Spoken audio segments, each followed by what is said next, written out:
Morning.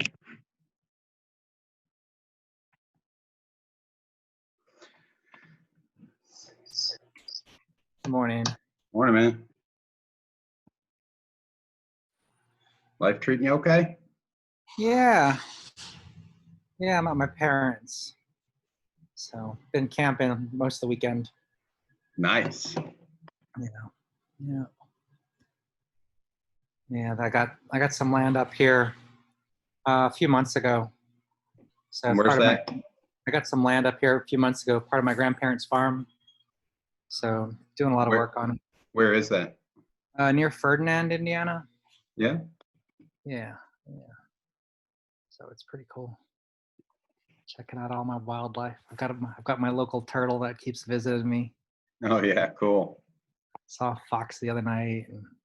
Yeah, this is my view right now. Oh, nice. Yeah. And yeah, we went for a walk yesterday evening, and there's a fox that ran across the road. And Oh, cool. Yeah. Morning. Good morning.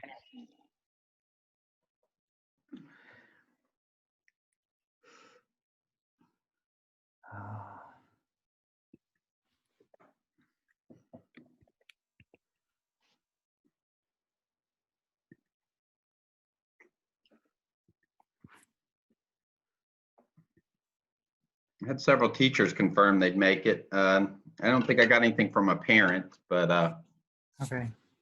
I Favre sent a message this morning, but I didn't see that she said she was going to make it or not. It was mostly about just making sure that, or seeing what was up for elections.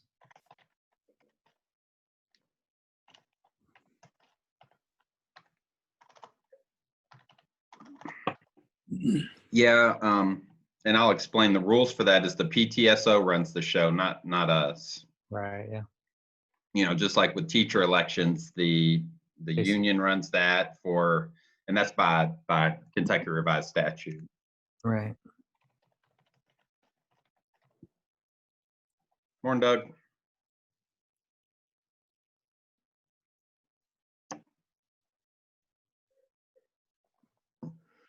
Hey, Doug, I saw the picture of the angel. That thing was murder getting off the truck. I bet. You rigged that one good. Yeah, I did not want it to fall over. My God. Someone's trying to get in called Tiger King. Who do you want to guess it probably is? Ollie. Yeah, Ollie. No. Yeah. There she is. Mhm. Good morning. How is everybody? Good. Doing well, Yeah. Your Highness. Awake and present. I shared your screen name before we let you in, and everyone took a guess, and everyone was right on who that was. You have to capitalize on, any attention-seeking things you can do, right?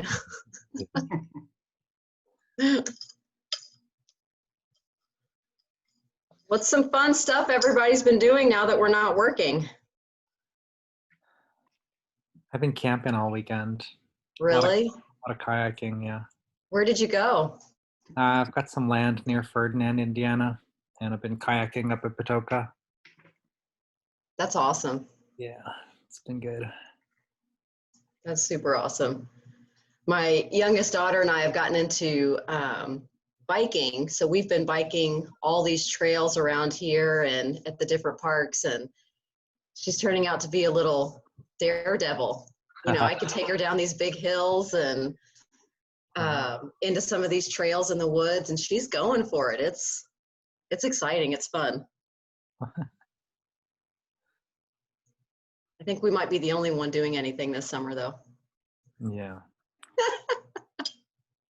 I heard that at Patoka Lake, they were limiting, they were full. They were maxed out this weekend on parking. So Uh-huh. they weren't letting anyone into the park until someone else left. Wow. I've never heard of that happening there. Wow. Yeah, I didn't Are go. they limiting the amount of people in the park? Oh yeah, I mean, I guess that's right. Yeah. I just woke up. I don't know if there's a percentage less than whatever their capacity is, but I can't imagine I mean, that's a lot of people. Right. But I stayed away this weekend. Yeah. Very cool. I've never been kayaking. I've only been canoeing. Yeah, it's fun. Not Well, I'm a much- terrible canoer. If you can go backwards upstream, that's me. Yeah. You can go any way you want to in a kayak. Well, it's 9:01, and I think everyone who emailed me and said they were going to be here, confirming, are here. So if anybody else pops in, we'll just let them in. But if you're all good, we'll go ahead and get started. Yes. All right, so it's 9:01 a.m. on June 8th, 2020. This is the special called SBDM Council of Atherton High School with an agenda for staffing consultation as well as school fees. All right, that's my intro. The meeting's being recorded and will be uploaded as all the previous ones have been. I'll send you minutes, hopefully today, following this meeting for review. First off, staffing consultation. Want to let you know that Ms. Walker and myself and Mr. Williams, our engineering teacher, we interviewed 7 applicants for engineering, and we had 7 great applicants. It was very cool to have so many highly qualified math, physics teachers, engineers, a lot of experience. I'm also happy to report that one person stood out exceptionally, and that his name is Amir Dezdarovich. He is of, I don't think he would mind me sharing because he kind of introduced it. He's of Bosnian descent and was one of our Bosnian refugees at Atherton who graduated from Atherton in 1998 and now lives in the neighborhood. And he said it's been his dream to come back to the school where he started here to work. So just it kind of gives me chills to even say that, you know, because that is just a icing on the cake because he was a stellar interview. He seems to be a stellar teacher. He's someone that reached out to me to be a math teacher. He was saying, hey, if you've got an opening in math, I'm a math teacher out in Bullitt County, and I'd love to get into Atherton someday. That's kind of my dream. So I asked him to send me a resume, and I'd hold on to it because we didn't expect any vacancies. Well, darn if I didn't look at his resume, and it's all about engineering, you know, and I'm like, oh, yeah. So he came and visited me like back in November of last school year, and I gave him a tour of the building and kind of cast the vision of engineering, and it's just been one positive thing after another since then. And but he stood out exceptionally within the interview. So so that's our unanimous decision for our engineering position. Yay. Yeah. Teaching. What's that? How long has he been teaching? I don't have his resume in front of me. I think it's 10 years. Yeah. He started off in engineering and in a couple different companies before getting into education. Any questions? Yeah, he's really, yeah, it's very exciting. We did interview all the applicants for that position. Let's see. Speaking of applicants for positions, we have 2 vacancies we're looking to fill right now. Health sciences under our principles of under our allied health pathway. So this is someone who has to have a nursing background or significant nursing experience. We currently have a teacher in that position, but the numbers for that academy have grown that we need a second. So we had that window closed. We've had 7 applicants. I'm working with Miss Walker and Miss Goodwin and Miss Green all the teachers who would be collaborating with this person to set up interviews for this week. And hopefully have another meeting by the end of this week or the beginning of next week to consult with you all on the approval for whoever's selected from that. Additionally, we have we're looking to fill a math position as we expand our department. We haven't had anyone leave. It's a matter of utilizing our staffing allocation to the best and figuring out who's the best certification to bring on board as we kind of balance out our study skills classes and things like that. You know, the math department in particular is one of our more challenging departments because there's so many pathways. Like an entering freshman could go into Algebra 1, Advanced Geometry, or Algebra 2. And then even from there, you know, after Algebra 2, a kid may go 3 or 4 different ways. At least currently, we're trying to streamline that better. But because of that, we have so many total preps for that department that that's the reason we need to grow that department. And also, it just provides us more flexibility. So we've interviewed, if you recall, we already added a math teacher because of using Mr. K's, one of our current math teachers, more in an engineering capacity. We've already interviewed everyone off the transfer list, so we were able to advertise and get outside applicants. So I'm actually going to be meeting with Aaron Schneider right after this meeting, and we're going to be setting up those interviews. So what I'm probably going to be doing is setting up like 3 interviews in the morning and 3 interviews in the afternoon for both of these positions. My brain on this kind of Zoom stuff, I really can't focus more than an hour and a half, if even that. So that's kind of how that's working. I mean, if any of y'all enjoy or are interested in consuming your entire day with that, I'm more than welcome. Invite you to having feedback, but it's more of a challenge than it is a so what I'm going to do is I'm going to have like probably 3 health science ones in the morning, then 3 math in the afternoon, then do that again on the following day. And that way there's kind of I'm spacing it out for the other people who are involved as well. With the math interviews, what I'll do is I'm going to invite the entire math department. Anyone who's interested in being part of it, but can be there for all of them. So if you in the past, we don't have very many vacancies every year, but in the past, what I try to do is I invite everyone who'd be working with that person in whatever capacity it is. So whether it's a clerical position, a teaching position, invite people who'd be involved. Now, one thing I will invite you all to, and I hope that you will be able to do it, is we have posted a counselor position. So I don't know if you recall, it's been a lot of stuff has happened since then, but the district has given us an additional administrator for the academies to support the academies. My request was that administrator be an assistant principal because there's so many, from a counseling perspective, getting kids into the right pathways and giving them the supports in those pathways.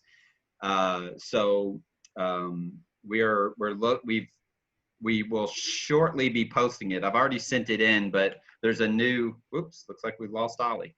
There's a new HR person in charge of certified staffing. I will let you all know what those timeframes look like. With so many people, I don't know that I can necessarily adjust to, well, I'm on vacation for that morning, but can I come the next day? I read the rules this morning, and I'll be happy to send them to you, but it's very, give me a second. The rules are, for something like an administrative position, the rules are very clear that they want, if you're going to participate, you have to participate the entire time for all the interviews. And I think you all know that that'd be reasonably expected, because if you get excited about somebody but you didn't see someone else, it just slows the process down. But so we'll be posting that position and hope to get, honestly, we'll probably get a lot of applicants. We usually do. The Office of Equity and Diversity will be involved in any administrative interviews. So just as they have in the past 2 years for all our AP and counselor positions. And that way we'll be seeking out the best applicants and the best fit for the school. That's my staffing consultation. The only other vacancy I want to mention is we have an attendance clerk opening. So I need to post that and be looking for that. I don't know if I'll wait maybe until later in the summer kind of thing, because I don't know. I don't know if there's any strategy behind any of that. I'll be honest with you. The only reason I haven't up to now is the certified positions are consuming my mind because of master scheduling issues. So I'm just kind of making a note here of what we talked about. If you have any questions, please ask. What's the math teacher going to be teaching?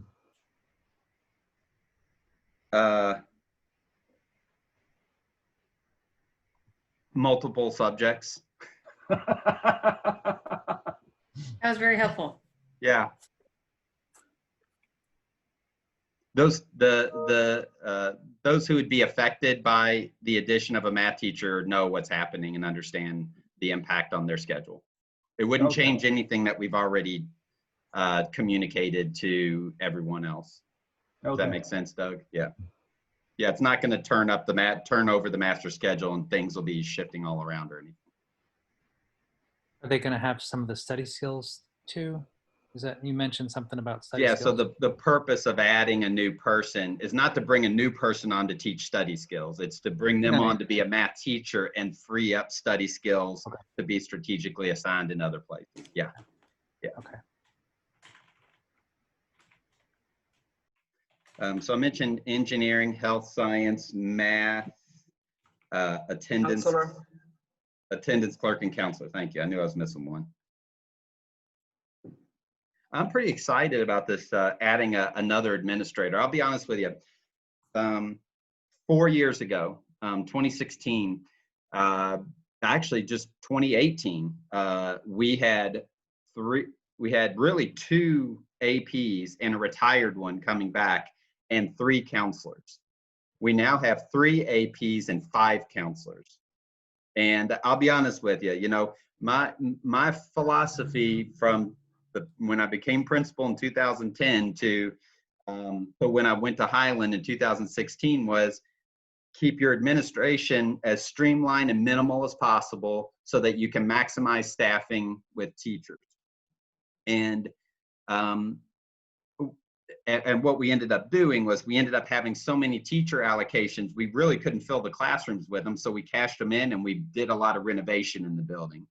We've done a lot. We've done, like, prior to our current CTE renovations, we did about $1 million worth of renovating from 2010 to 2018. When you add up all that stuff, which is great. I mean, we needed it. The large auditorium, the gyms, classrooms, closets being turned into classrooms by knocking down walls and making them bigger.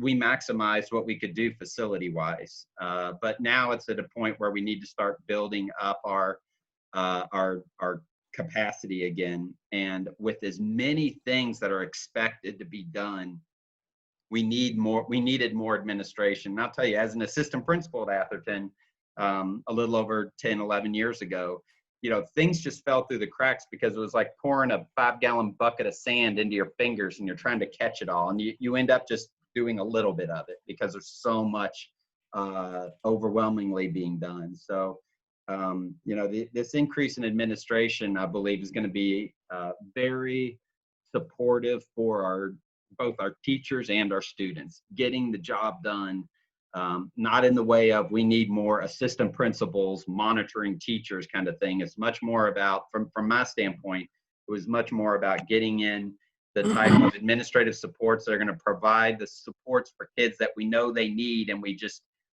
do our best, but we weren't having the time and the capacity to do that. That's kind of my rationale for, you know, where we're going with all this. And if anyone kind of looks back to the SBDM and says, how is it in just a few years you go from essentially 5 administrators to 8?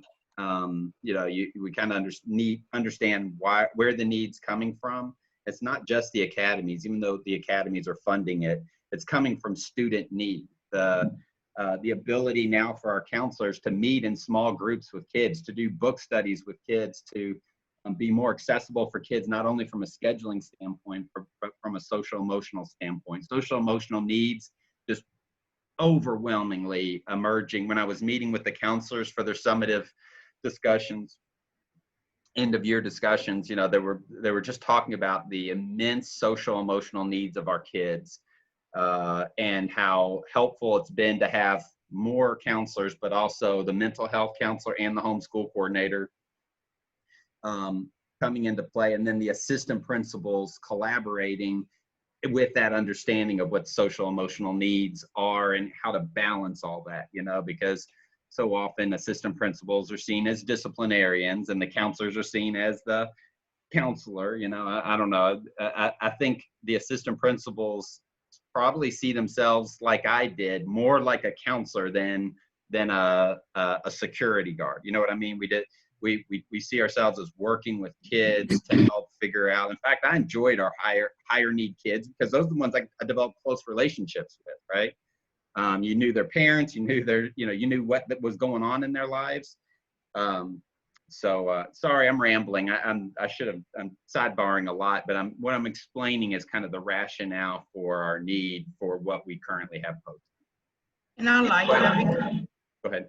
I like that because Sarah sent out her evaluation form. Yeah. And that was one of the things that I mentioned on there is like the time, you know, that, having more of it, time slots available to talk to kids when they need it, because she's always busy with other stuff.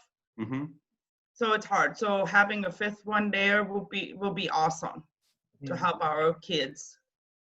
Well, and along those lines, I agree with you. And along those lines, the new counselor will actually, since each counselor is assigned to an academy, Miss White is engineering, Miss Campbell is media arts, right? Julie, okay. And then Miss Swanson is health science. Miss Uhl is the freshman academy, but I'll tell you, freshman academy counselor isn't just freshmen, because those freshmen become sophomores, helping them transition there. Then you have that incoming group. It's just this constant turnover there. So this new counselor will actually be working hand in hand with her as a freshman academy counselor. That's awesome. Yeah. Anyone else? Yeah, I've really feel that there's just really good broad support for students that the counselors and the assistant principals have been able to offer because of the number of them. It's just their role is more that than it is disciplinarian, for sure. I don't really see any of them as disciplinarians.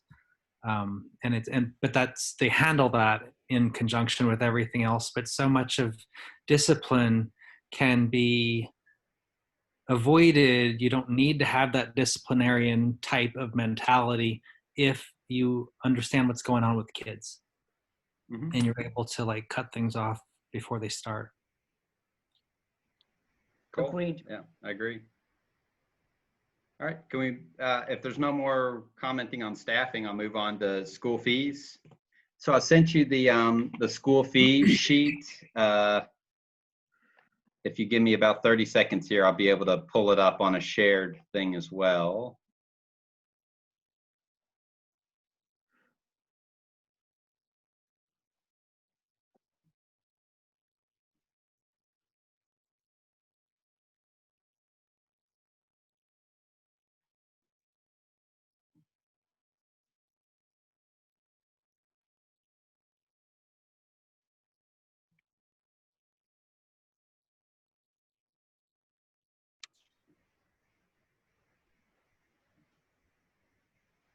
And here we go.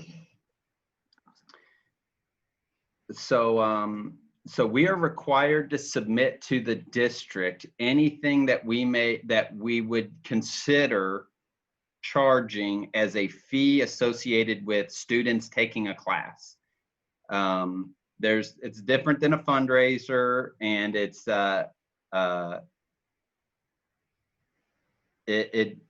it also extends out to extracurriculars. So the sports are included in there as well. What we have to do though is submit what we think might be the maximum amount.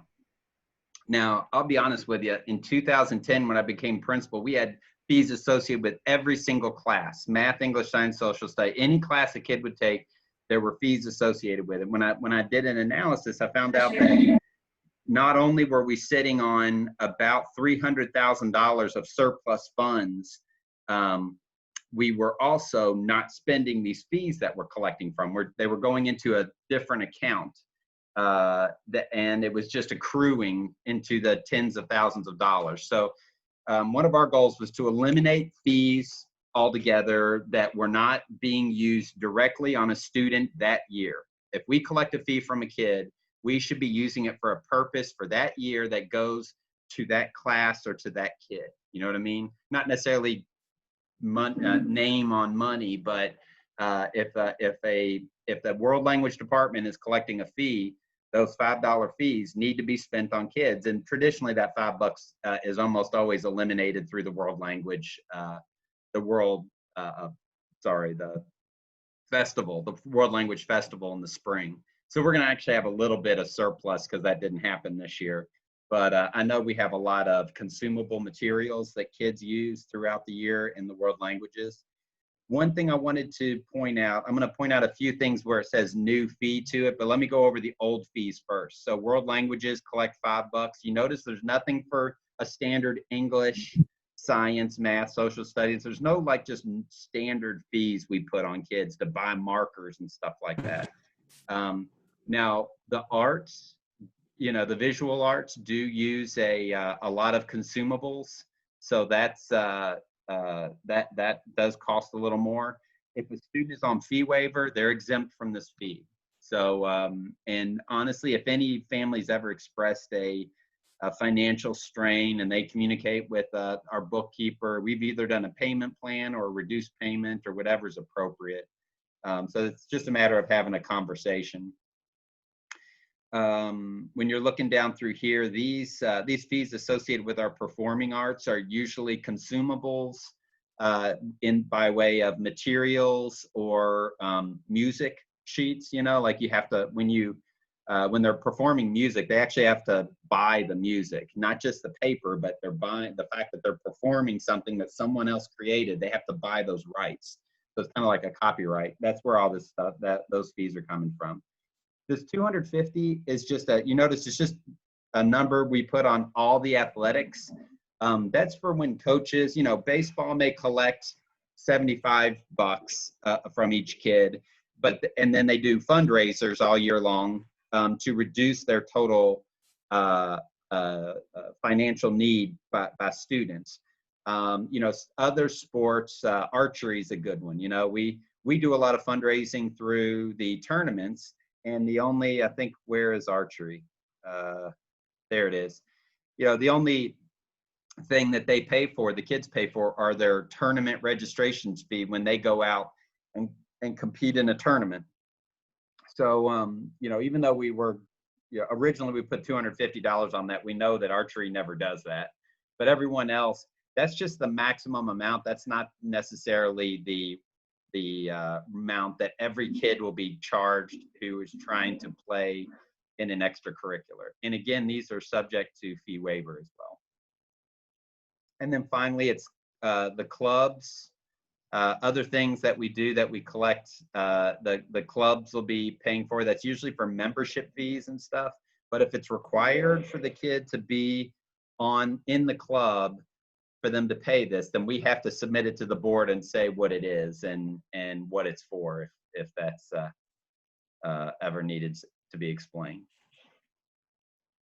And then finally, I'm going to go up to the other new fee that we had here, and that's in talking with our academy coach, we have been very well funded within the academies up to this point.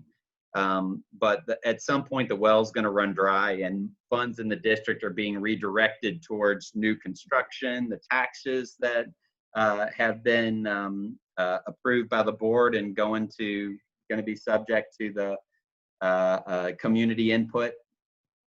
And this $65 is the maximum amount you're allowed to charge for any one class. If a kid is fee waiver, that fee is waived. But we have a lot of, you know, we had to actually cut down on our field trips because we ran out of money. Like we didn't have money to rent buses to take kids to locations. So this $65 fee is really going to be spent on kids in the way of not only in the way of the consumable materials they use in their classroom, but also on field trips. So I think I covered most things. If I skipped anything, it wasn't intentional. So I'm going to stop screen sharing and so that I can see your all's faces and ask for any input on that. I don't. Oh, sorry, Michael, you go ahead. No, go ahead. Go ahead, Natalie. What are you said you're going to have a little bit of a surplus from this year because we ended early. What are you planning on doing with that surplus? No, that's just the world language department. Oh, okay. Yeah. Overall, I'll be honest with you, I don't know what our current balance is. It's not anything significant, 10 grand, I think. You know what I mean? So it's. What can you use it for? Is it restricted to where you can only use it for certain things? No, you can put it anywhere? Right. So anything that's a site-based allocation, which is like our operational budget that you all approve when we do the Dave Ramsey, spreadsheet thing. We've already requested for that to roll over and come back to us, and we have to assign. I think it's going to be in the 10,000 range. That's not a lot of money. It's a drop in the bucket. But we do put. I'll tell you right now, I'm investing in technology. Every time we can buy a Chromebook cart, we buy it. We've got about 15 right now, Chromebook carts. I have them locked in a secret location right now in the building so that they don't disappear on me through one reason or another. The district could choose not to use Atherton to distribute Chromebooks out to the community, only because we have so few compared to other schools. Not because they couldn't find them, but because they're. That's funny. For someone with a key who knows to look underneath the sheets and the garbage that I laid all around it as a distraction, it's easy to find. I'm going to laugh if they get in the dump accidentally during construction. Not going to happen. But so we're looking right now. We're looking to be in good shape for how we finished off the 2019-2020 school year, and then moving into the next school year financially. We're right on the nose. We're using every staffing allocation we have. Like in the past, we've cashed in teachers and things like that. I don't think we'll have anything to cash in. We've maximized our staffing allocation for this coming school year. In fact, we may just be a little bit short regarding an ECE teacher. They may try to, like last year, they tried to take one of our ECE teachers away because our numbers are right at that bubble, that staffing allocation bubble. But it's so important to have the full staffing that we have that I'm willing to come to you all and beg, steal, and borrow what we need in order to maintain our current ECE staffing allocations. Because once you start taking that away, that affects many of our teachers here who have those collaboration services in the classroom. Oh, you know what? That reminds me, now that I mentioned that reminds me, going back to staffing allocations, we have one of our teachers has resigned because she got married and is moving away, and that's in the MSD classroom, our moderate to severe disabilities. Miss Barnes is moving on to another district. She was a phenomenal teacher, and we have one person on the transfer list who has that type of certification. It's not just learning behavior disabilities. It's moderate to severe disabilities. It's the highest need that we serve in a regular school setting. And that type of certification is are people who are passionate about working with students with that level of need. So we've actually posted, or will be posting, I sent it in on Friday, that position. I'm going to add that into my consultation with you all on our staffing needs. I skipped away. Oh, go ahead, Mike. You mentioned with field trips earlier. Is anything happening with someone working on certification for driving the bus that we have? No. Yeah, to be honest with you, no. And you're right, that costs us a lot of money. Yeah, that could be getting, whether it's like paying for certification for a lot of the security guards or some might. Yeah, the challenging thing for that is it's that training is a week-long training, and it's a pretty high level of responsibility, and there are certain requirements that make people ineligible that you wouldn't otherwise know, medical requirements. So it's so that just adds kind of to the complexity of finding, and getting a teacher trained doesn't do you any good, because that means they miss out on teaching kids during that time. So yeah. But yeah, that's something we're constantly, and actually, Ms. Chancellor, you're kind of in charge of that, right? With the activity bus and stuff. We know that's kind of the ongoing need and challenge that we face. Mm-hmm. Regarding field trips, I have no idea what the rules will be. We have to plan that we're going to continue to provide services for kids to the best of our ability, as we always have, and whatever health regulations are expected, we'll adapt to them. It will be fun. Yeah. Any final comments on fees? You as a council are responsible for, I guess, approving. So maybe let's go ahead and do the motions, because it's not consultation, it's a review and approval. Unless there's any further comment or questions about our school fees. I just want to make sure that on the school fee list, oops, sorry about that. On the school fee list, did we make sure that every sport team club is on there? Because if they're not on there, will that negatively impact them if you accidentally left them off? If they're not on there, they can't charge a flat fee for kids as an expectation for them to participate.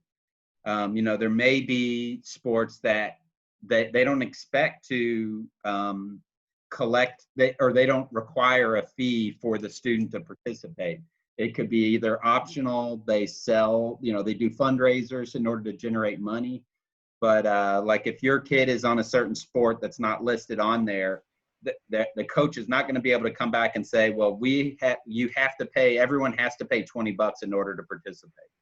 You see what I'm saying? Well, yeah, because I didn't think I saw field hockey on there, so I was just curious if that was intentional or not. Yeah, I don't know if it was intentional or not, or the athletic director reviewed the budgets of all the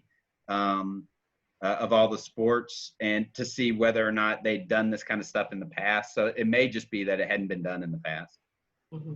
Or it may be an oversight, but in that case, they can't be forced to pay a fee in order to participate. You see what I'm saying? Mm-hmm.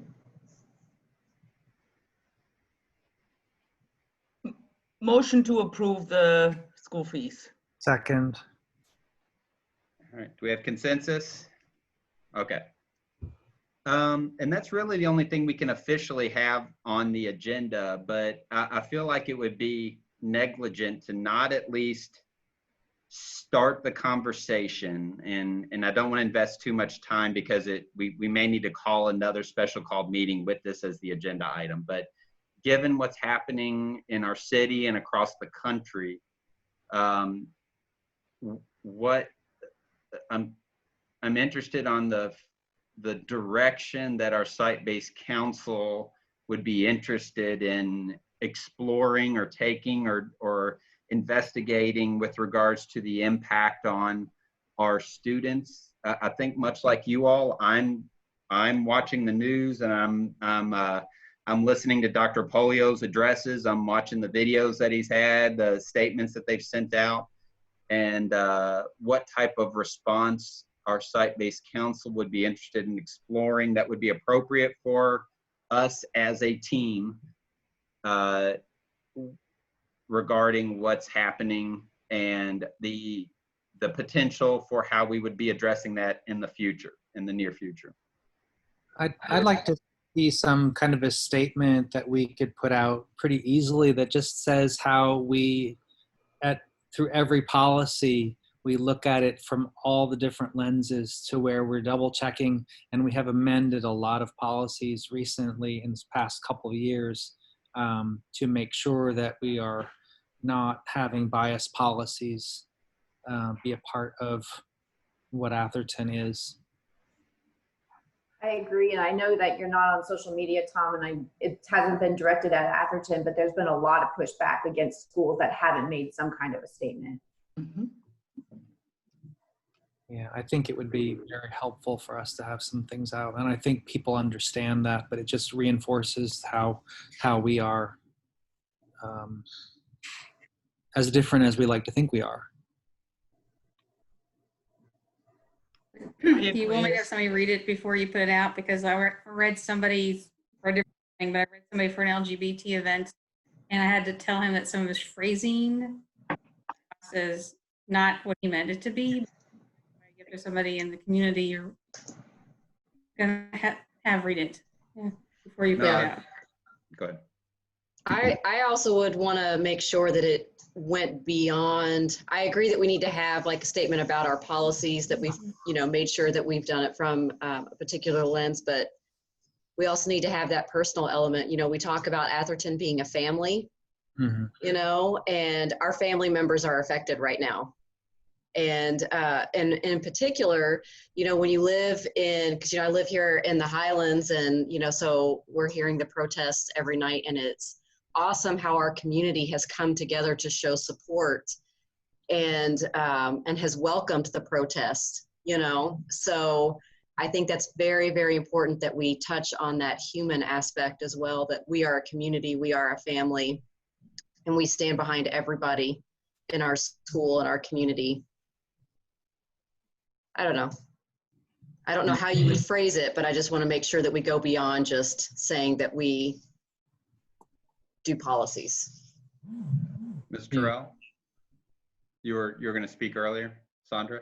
Oh, no. I was just saying, yeah, I agree. We need to have a statement of support. And I like this mentioning, especially the family part in community. And we need to do that. I mean, I've been at a couple of the protests last week and stuff. So it is important to me that we voice that publicly.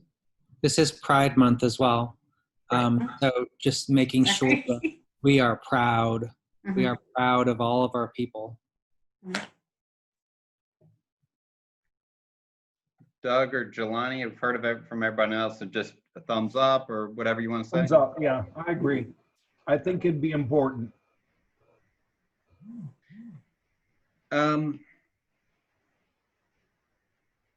So I heard y'all talk about multiple things. Number one, that we as a council have been exploring this for a couple years through the racial equity assessment protocol. Just mentioning the technical aspect, that this isn't that we have been attentive at least to this prior to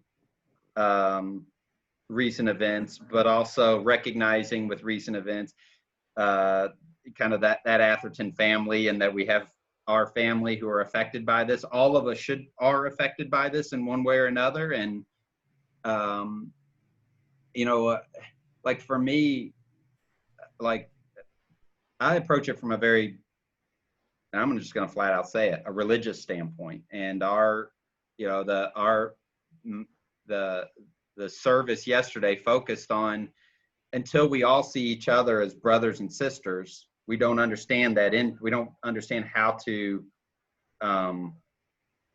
express that empathy. And that's, to me, that's that whole Atherton family component of it.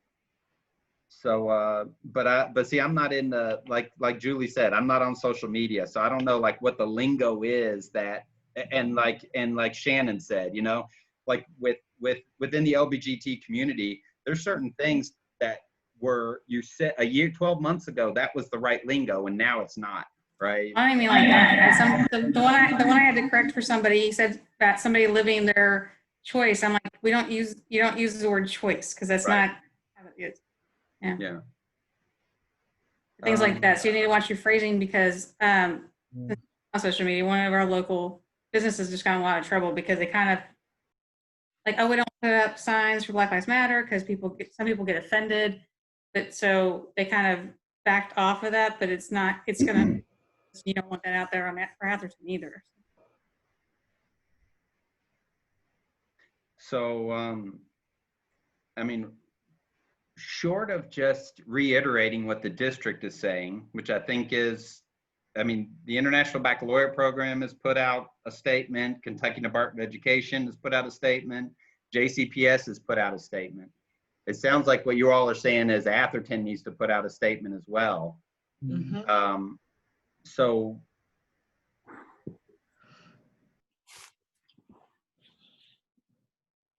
how? You know, I don't know. You know, I understand it, and as the chairperson of this SBDM council and the principal of the school, I understand that I want to be part of this, but also I don't feel like me just making a statement and running it through you all for an endorsement is appropriate. It sounds very unilateral, and I would rather this be a collective, informed, even if it's a short few sentence statement, but that it accurately reflect our voice. You know what I mean? Yes, but I do think that it needs to happen sooner rather than later. What about doing a video of, like, create a statement with a sentence each, and then like you read one, I read one, Sandra reads one, everybody on the council reads one of the statements, one sentence within the statement, and then we put that out there.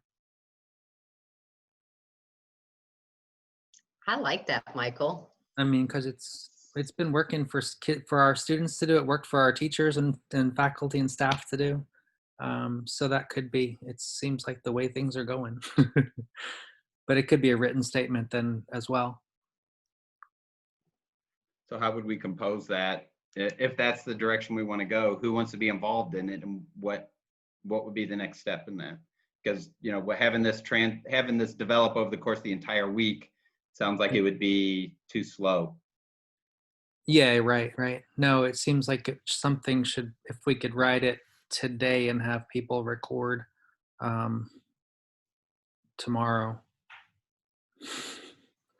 and then have Aaron push it out through Twitter. Can we extend this beyond the council? And, you know, I mean, is there anybody within the school that, you know, one is excellent at writing, and then two is very passionate, you know, because I'm passionate, but I don't have the words for it. Yeah, make the recommendation and discuss this with Will Tucker, who is our BSU. Yeah, the BSU leader. So with Will and Matt Reinhardt, I know that they're both, because they were with me yesterday, I know that they are both very, very passionate and very eloquent as well. Mm-hmm. I mean, those two are particularly popping in my head. So what am I hearing as a recommendation? Because I can send a text and an email through School Messenger that'll hit every staff member. We potentially would have 50, 60 people coming on board. Social media, once it's out there, it'll spread by itself. You don't have to do anything else. Like, No, that's not what I meant. What I meant is developing this. Composing the message. And I would imagine reaching out to either the BSU leader or Madeline Marible's, where she does so much with so many of those small groups. I would imagine that would be where you would start. So that's your recommendation as a council? That's how we start? I mean, I'm fine with that, but you know, that you all were talking about as a council, we were gonna, you see what I'm saying? I don't mind. I just want us to talk through the options that we have, because we were originally saying the council, we put out as a leadership body of this school, who have been involved in this exploring equity. With it, the responsibility has been on us to explore equity within our school. We've talked about different policies and procedures within the school. We've eliminated barriers that have traditionally fostered inequities within our school. So if we turn it over to the BSU and to the Youth Service Center person, is it more of a school statement now rather than SBDM? So yeah, it will be. I just think we need to be really careful too, to make it not look like we're trying to provide excuses. You know what, I think just even just something like with a statement of support versus look what we've done. Mm-hmm. Me, I just feel like that looks like, hey, we're not the bad guy, we've been doing this, versus just a statement of support for all of our different groups that have been marginalized and are highlighted right now. I mean, with Black Lives Matter, and then now with Pride Month as well. I don't know, I just feel like if we say, hey, look at all these things that we've done, that could come across more negatively. Yeah, Right. I agree. I totally So agree. it needs to be just a basic statement that Atherton and the school council fully support our.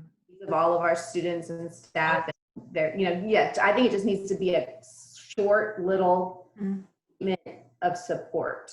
Yeah, because Atherton's always been known for being inclusive. I mean, I went there as in the first national studies class. It's, you know, in general, it's always been an inclusive school, so that hasn't changed. But so something along that could also, without us saying all the stuff we do, but you know, always try to include all different groups in the school, and that hasn't changed any now. But something along those lines, maybe. Well, Julie, didn't you do your master's thesis on this? I was just thinking that. I am finishing up my doctorate on this, and in fact, I've been delving into the literature the last couple of days, so it's been very timely for me, and it's really important. I just, again, just the things that I've seen and some of the statements that I've seen, and I'm not going to at all pretend that I know what the Black community is facing, because clearly I don't, because I'm white. But I think just something as simple as, you know, isn't correct, but just something like, you know, the Atherton High School has always been supportive of and inclusive of all of our students, and we continue to stand by the rights and struggles of everybody. Just something like that, because we just don't want to come across as white pandering either, because that's super, super easy to do. And especially if we were to do a statement, if you look at the makeup of our council, I think it could very easily come across that way. I was just thinking that, because if we did all said something. And you never also want to come across as, you know, the white savior, which a lot of, you know, white people, it's part of that continuum of developing your, you know, racial consciousness, and it's a step, but you never want to come across that way either. So I just think it needs to be something just as a statement of support for everybody, because we can't at all pretend to know, even if we've been at protests. I mean, even if we've done things, we can't pretend to know, and we can't act like we know, and we can't, just a statement of support is all I'm trying to say. So Jelani, if you don't mind me pushing you to verbalize something here, you know, everyone else has said something. What can you give us how you feel an appropriate approach as a leadership body would be from here? No, I mean, what do you really want me to add that, you know, has already been said? I mean, it's just, do you feel like what Julie said will head us in the right direction as a first step? I mean, yeah, I mean, I mean, everything that y'all been saying, you know, to me is, you know, is accurate. Just that, you know, you want to show you that you're, you know, you're there for support. You're not necessarily there to, I don't know, to change or save everything, but there, you know, you understand that, you know, you understand what we're going through in some small measure. It doesn't have to fully understand, but to show that you understand and that you're not okay with the way things are going, you know, that's what matters. I have a question. Doug? My daughter's been educating me a lot because she tells me I'm lily white to the core. When we say, you know, everybody's important, my daughter deems that as offensive. She says that's like saying, well, all lives matter. And she had me watch a documentary recently on Netflix called 13. Has everybody seen it? I'm seeing a lot of head shake. Tom, very powerful. It was about an hour and a half, but It was so educating for me because I didn't know. And when we're saying, well, we support all of our students, I feel we need to be more pointed than that, and maybe come out and, say we support our students of color. And would it be, Shannon, and you might be like more appropriate to this, saying like that, and we support our students of color and continue to strive to create a equitable environment for for our students to thrive? Or is that too much? I don't know. I just know that I'm pretty, it's like kind of like one of those things where, as my kids tell me, I help a lot with the LGBT community. I'm very involved with it, but I'm not in it. So I can't tell you what to say. But it's also not fair to like ask Mr. Collins or like Mr. Klimper to represent their entire group that they're in either, because that's not, I can't speak for everybody either. So I can just tell you, if you write something, I can probably tell you if it's going to be offensive for some group. That's probably about as far as I can get with that. So. Like what Julie and Doug said, where it needs to be straight to the point, very simple. We support our students of color. We love them. They're, we are a family and we all support them. However we want to phrase it, but short, sweet, to the point, that our students of color matter. And then, I do think that we also do need to acknowledge the fact that it is Pride Month as well. And so I don't know if we want to have that in the same statement or if we want to have it in a separate statement, but both need to be talked about for sure. I feel it needs to be separate statements. To combine them would dilute the student of color statement, which I feel is the statement that needs to come across. This is the statement about students of color. Yeah, I agree with the separate statements, and it would dilute both messages by combining, because they're different struggles. I mean, I'm not saying they're both, one's more struggle than the other at all, but they're just different. But I do think that doing that, and I also think just including something, we do something of support, and maybe even including something along the lines of, as a school, we continue to grow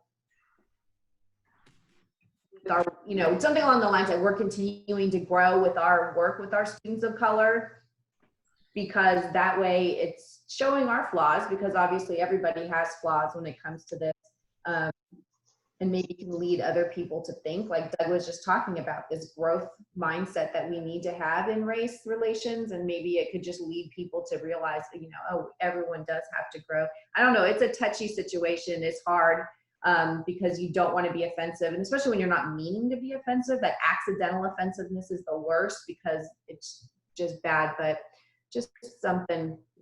So Julie, since you seem to be the most attuned to how to structure this approach, would you mind drafting something, then maybe running it by, like, contact Will and then ask him for students that you could run it by as well?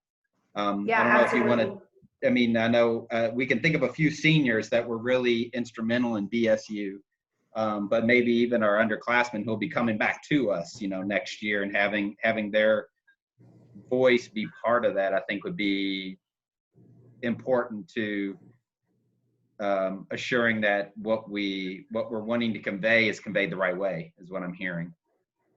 And then, I mean, I think that's something that could all be done today if you had time, and then if you sent it to all of us as a council, and if we could get a response by email of an affirmative or something, without too much,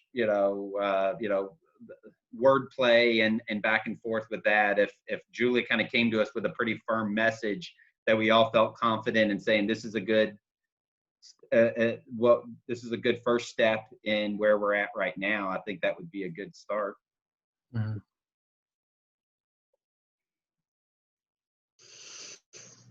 Okay. Hello, Miss Owl.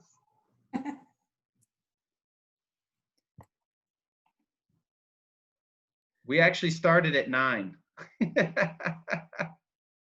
Sorry. But so I think we've actually come to a close. I'll debrief you on everything here in a little bit. But are we good with that, Council? I think we do want to do something acknowledging Pride Week as well, or Pride Month as well, because that's something that can be, it's a lot of people involved in our school and our situation. Mike, would you be okay to do that? I'm Is that fine. Yeah, I'm fine. And I'd like, that would be something if we release the support of what's going on with the protests now and maybe next week, Okay. to do the next one, to where they don't interfere with each other. And if As we all know, Pride actually started with rioting, not. Yeah. Yeah. What did you say? I'm sorry. I said Pride actually started with riots, not protests. Nope. There were riots in New York Mm-hmm. and San Francisco. All right. So do we have a plan here? Julie will construct a message, kind of vet it through the lens of our BSU sponsor, as well as students that you can get a hold of. That would be recommended probably by Will from a BSU leadership standpoint. Mike, you'll work separately on another message regarding Pride, and we'll look to roll the Julie, our message with regards to race as quickly as reasonable, hopefully by tomorrow. And then Mike will follow that up next week to support our LGBTQ community. Right. Does that sound cool? All right, great. Well, thank you all very much. All right. Thank you. you. Bye. Good week. Actually, Sarah, this is being recorded, so I'm going to have to, let's drop, and I'll call you back on Google Hangout. Great, thanks.